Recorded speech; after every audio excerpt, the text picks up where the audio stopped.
Hey, lovely people. Welcome to another episode of Living with Purpose. If you're new here, my name is Queen, and today I am so excited because we are going to be talking about all things food. So we have a special guest. Her name is Kalika Price, and we are talking about her catering business. So I'm going to read her bio and we're going to get started. I'm so excited. Okay. So, Kalika Price is a healthcare administrator by day and self proclaimed home cook by night.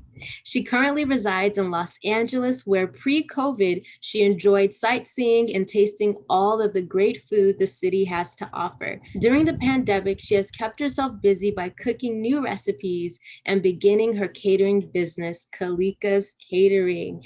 Thank you so much, Kalika, for being here. Thank you, Queen, for having me. It's great to see you again. Good to see you too. Awesome. So we're going to jump right into the first question, which is, when did your passion for cooking start? Yeah, that's a great question. I think my passion really kind of took off when I was in college. But my initial start with cooking started around kind of the age of 12, was when my mom started letting me get into the kitchen and start to do more things. But prior to that, I was always kind of watching her and what she did. And I'm a very observant person. And so it's sometimes when it comes to like things in the kitchen, I really only have to be shown once and then I can kind of pick it up and run with it. And so my mom really kind of gave me the basis of everything that I really know. But it essentially took off when I was in college. So I grew up a military child and was used to experiencing different types of foods and cultural foods. But when I went away to UCR, there was this bigger exposure to all of these other cultural foods. And so to me, it was like this complexity to like try all these different foods and try to recreate them. And so my love for cooking really took off when I was an undergrad. Cool. Yeah, I remember you making crepes. Exactly. I went through this period of just like crazy crepe making. And the funny thing about it is that I actually haven't really made crepes since I left UCR, to be Wow. honest. Menu ideas. Exactly right. So, when did you know you would start a catering business? Yeah, that's a really great question. So, had you asked me that a year ago, I probably would have told you, like, I don't know. And still to this day, I just really don't know how I got into catering. Like, I know that I really loved cooking and making different things. And I think eventually one day, I did want it to turn into a business. But the conceptualizing of how to get from point A to point B, so to speak, I never really could like make heads or tails of it. Wow. And so, yeah, I think, once we get into that, how did I get to that question? I think that you have to ask me. Essentially, I went and had a conversation with some friends during a social distancing picnic towards the earlier part of COVID, right? And that really was the catalyst for everything. Wow. Wow. So, when you started your catering business, did you have an aha moment? Yeah, that's kind of what I was referring to there. So, went to the social distancing picnic with some friends from grad school. And I remember having this conversation with a friend who she actually just started her own Instagram page, and it's on professional development and individual development and things of that nature. And she said, oh, I'm really good at this and you're really good at that, and there's all these people on Instagram and on social media, that are following their passions and doing really well at it. And so I think that should be something that we should get into. And that really was kind of like my aha moment. And literally that day I went home and started Kalikas Catering. That was really the big aha moment.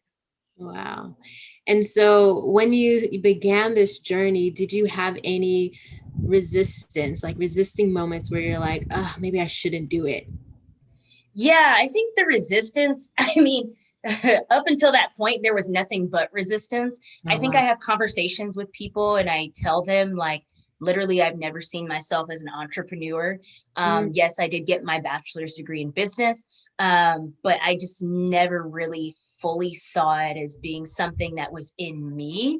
And so the interesting thing about that, like you're saying, the resistance, there was really like there had to be this flipped that was switched in my brain, which, like I say, God places people in your life kind of as catalysts to lead you down certain paths. And I really believe that that day kind of was the catalyst to do that. And it allowed me to flip that switch and say, even though I don't consider myself an entrepreneur, or I don't really have this idea conceptualized to like 100% perfection, or really even know what I'm doing 100% of the time, that I can still start from where I am and I can make my way towards whatever this is supposed to be, right? Definitely. Yeah, it's great to have people that pour into your life and see something that you may not quite see, or you see it, but you kind of need that little push. Exactly. Yeah, and that's awesome. So, can you tell us a little bit about your first experience catering? What did that Yeah. look So like? that was literally like complete chaos, right? But in like a good, like great way. It Wow. really was like a helpful catalyst to really how the rest of the catering events went.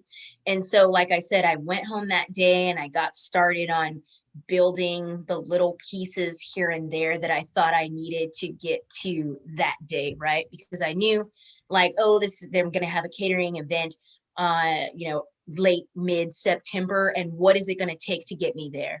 Like I said, I got a bachelor's degree in business, but there's so many different pieces to business that I know of, or know just a touch or surface knowledge about.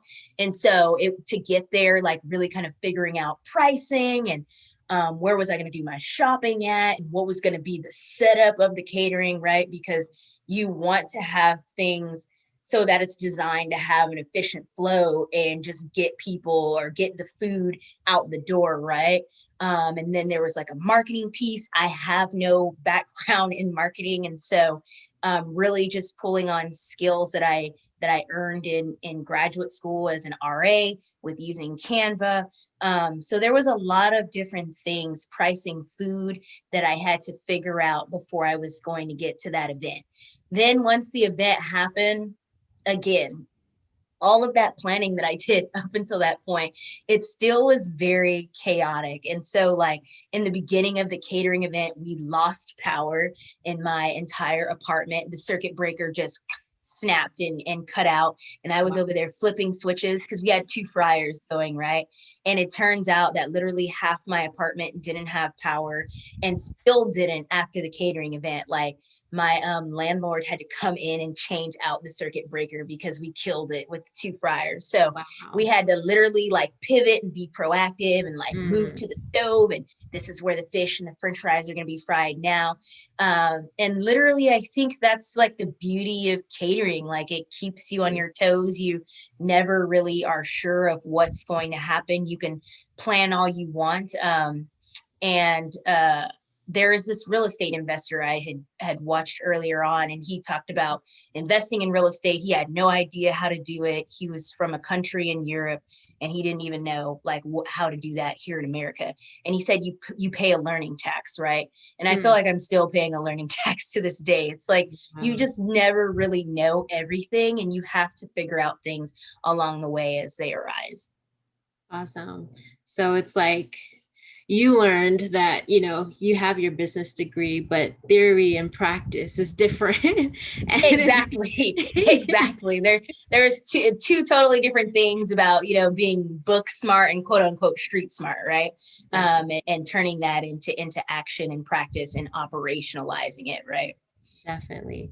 And I like the point that you brought up about how you had to pivot, like despite your power going out, you didn't give up. You didn't say, oh, there's no power, I don't have my fryers. You're like, okay, let's put on the stove, let's keep it Exactly. pushing. And that's, Exactly. Exactly. You have to pull yourself up by the bootstraps. yeah. There's just so many like salient points from all you said. And one more point that you made was just investing in yourself. You're able to see that example of the individual you're talking about in terms of him and tax and what have you. And you're like, you kind of identified with him. You didn't know what you're doing, but you just kept going along, which Exactly. is really Exactly. encouraging.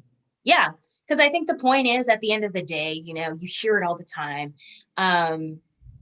Nobody really is going to take care of you but yourself. Wow. obviously, and God too. Yes. But I've been raised to be like a super independent person, to Mhm. not rely on others as much as I can. Anyways, I've tried to be better as an adult with asking for help and asking questions and whatnot.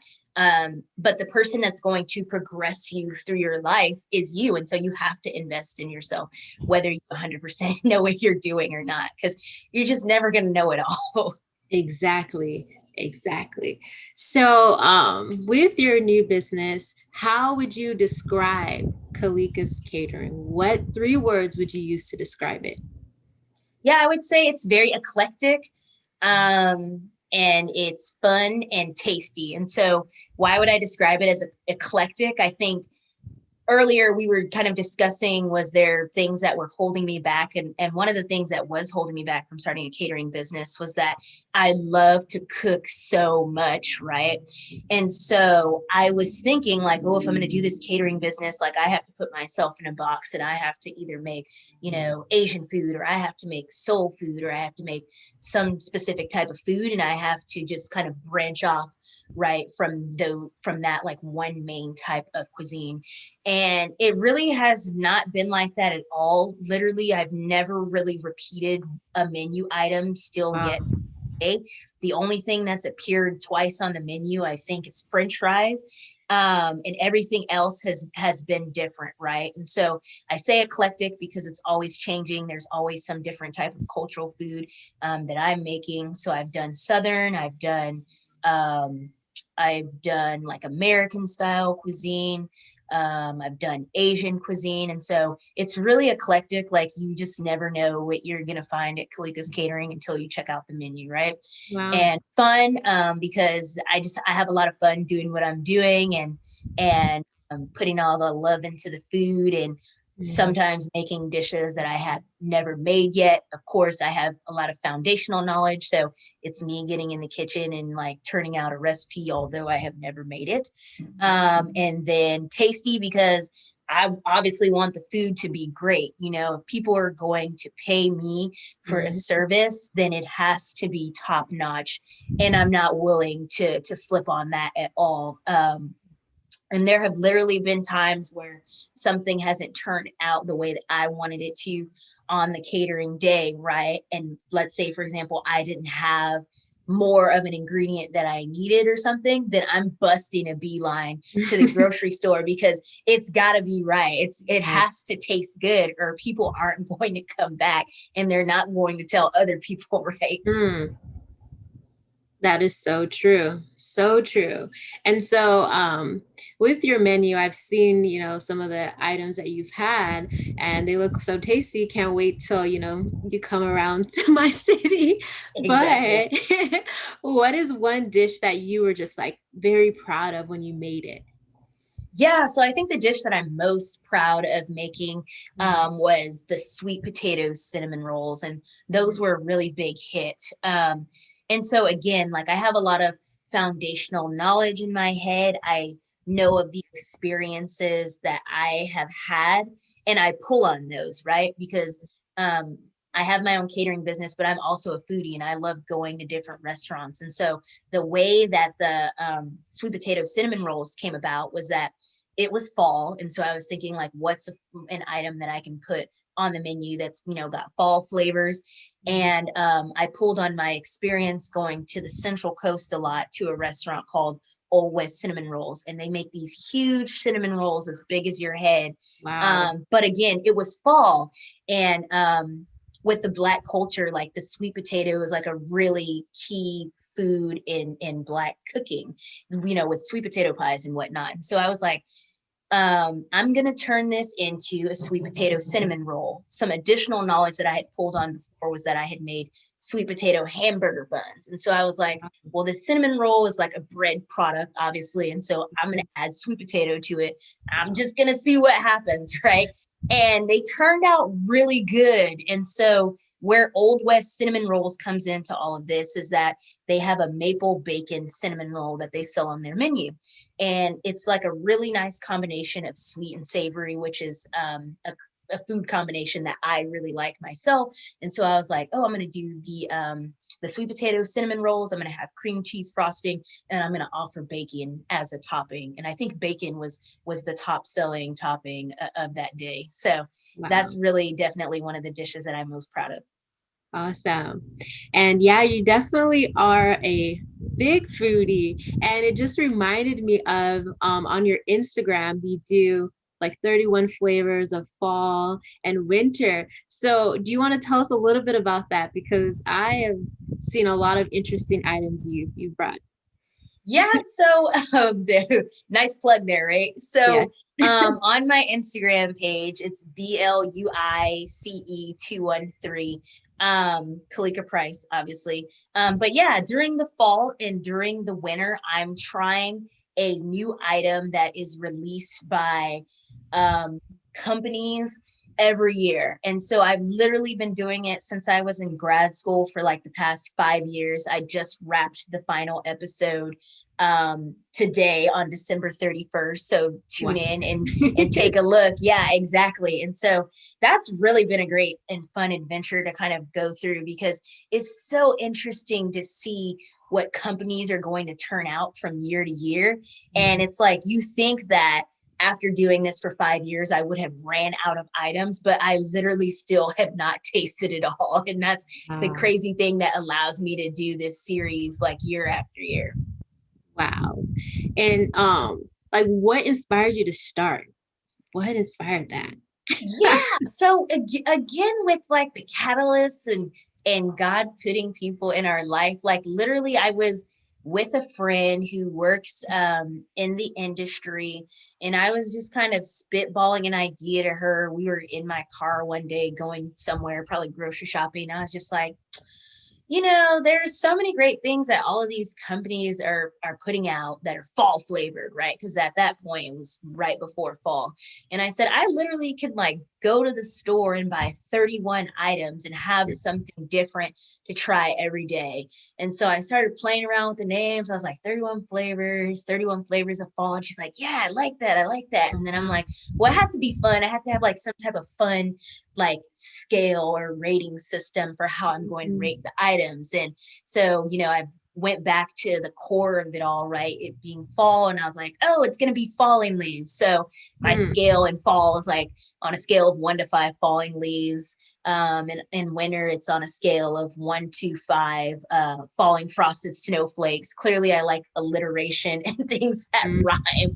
So yeah, and I during the first year, I think I did some episodes during Valentine's Day and some during Easter. So sometimes I'll pop in and do reviews. I did some at the beginning of quarantine, but mostly since the conceptualization of that, I've been sticking to fall and winter, but who knows where I'm going in the future.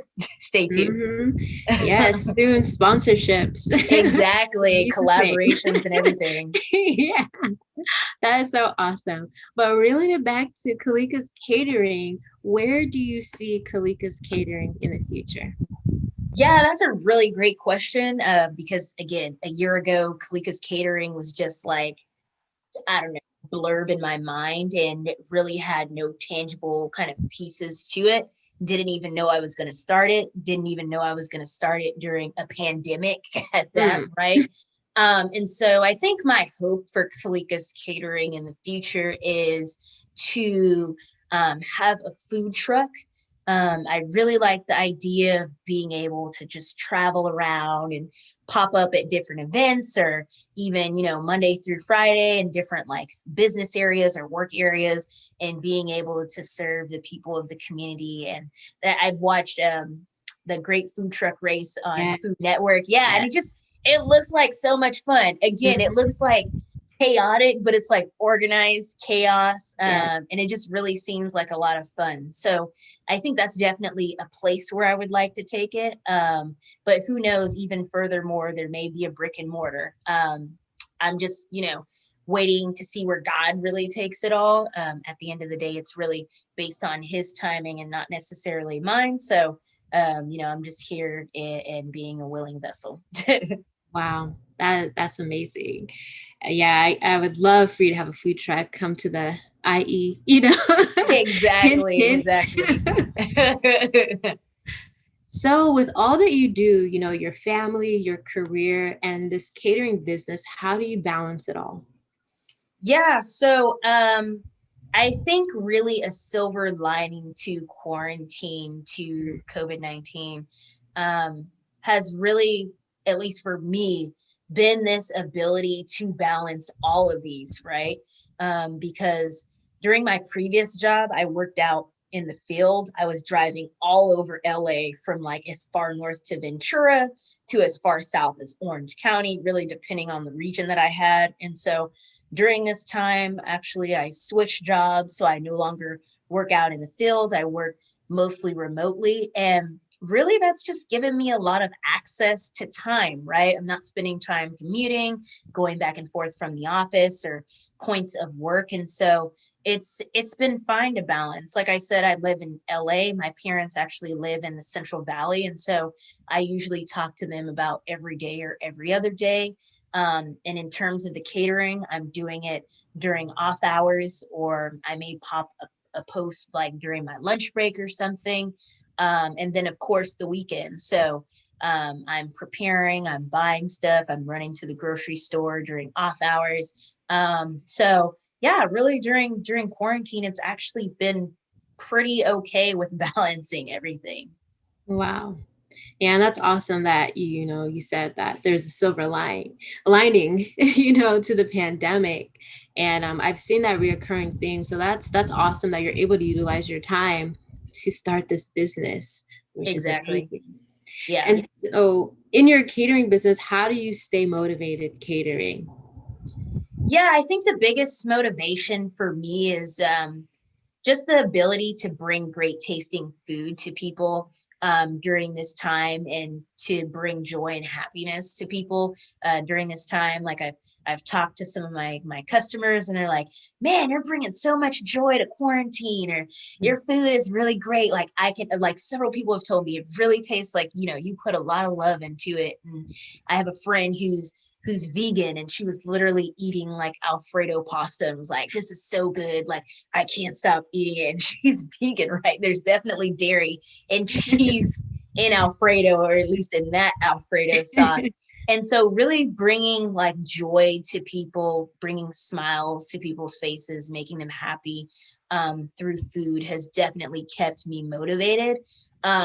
Catering is not easy by any means. Like Hmm. I was saying, I do have a lot of time, but I'm using that time. Yeah. I'm busting back and forth to the grocery store. I'm creating different posts that I'm going to do on Instagram. I'm editing photos. Like Hmm. I'm literally doing it all. A couple of catering events ago, I did beef jerky. And literally by the end of that one, I was like, I don't want to do beef jerky anymore, because literally it was like a 24-hour turnaround. Like my dehydrator maxes out at 6 shelves. So I'm busting to the store to get meat literally every day, because it's a 24-hour turnaround. So I'm buying like 6 packs of meat. I'm marinating over the course of 24 hours. Then I'm drying. Then I have to go back to the store to get fresh meat. And the process starts all over again. And it was a period of about 3 to 4 days. So Wow. really just like my joy in all of this too as well keeps me going. But sometimes it can be pretty grueling, staying up late prepping the night before the events, waking up early to continue the prep. Sometimes it can be a lot. That's awesome. That's a lot of dedication. Exactly. And so, how does faith in Christ, how does that play a role in all that you do? Yeah, so my thing is really to keep God first, and through him to have meaningful, interactions with people, again bringing joy to people.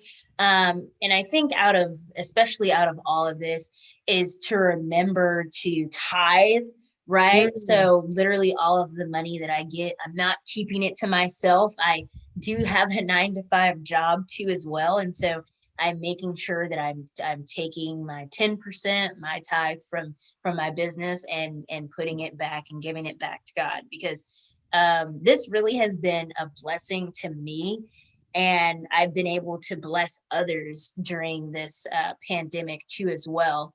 And so I think that's really the great thing out of this, is just being able to bless others and serve others, keep God first, and increase my tithes. I think one of my goals or New Year's resolutions every year is like, God, I want to, I want to tithe more. I want to do better with giving back. And literally every single year since I started my first professional job, I have been able to do that. And this has been another way that I've been able to do that. So I'm really grateful and thankful for that. Wow, that's a really great point, because tithing is so important. And wow, and God has just continued to bless you as you've been obedient to his word. Exactly. And it's like you give and you see it come back Mm-hmm. tenfold. And literally whatever I give, I don't miss it, because I know that it's going to be done, or used to do a work in him, and I'm completely fine with that. Wow. Well said. And so, as we are wrapping up, where can people place an order? Yeah, so if you go onto my Instagram account, Kalikas Catering, you can find the link there to pre-order. And so essentially, I try to aim to have events every first and third Saturday of the month. This time during the holidays has kind of jumbled that up around just a tad bit. So during January, I hope to do one during the second and fourth Saturdays.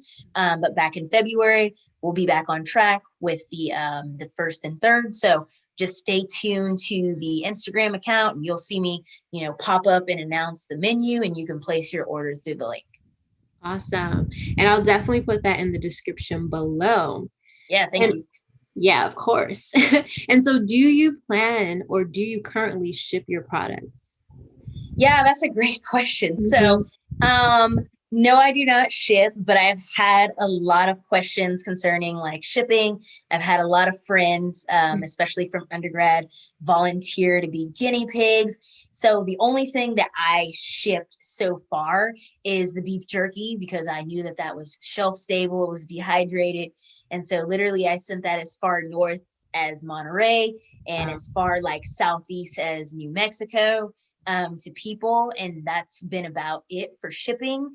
I actually plan to do gumbo here in January for the first week. So if you're interested, place an order. But one of my college friends really, really loves my gumbo, and he has so graciously volunteered to be a guinea pig for shipping. So we Oh, will wow. see how that goes.